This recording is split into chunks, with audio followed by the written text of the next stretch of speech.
You are looking at Julian's pronunciation guide, where we look at how to pronounce better some of the most mispronounced words in the world, like this other curious word. But how do you say what you're looking for today?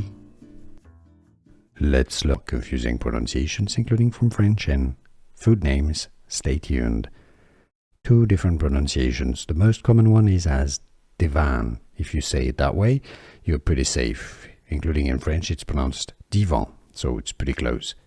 Divan. Now, in American English, it can also be pronounced as divan, alright? It has different meanings, but it's generally pronounced as divan.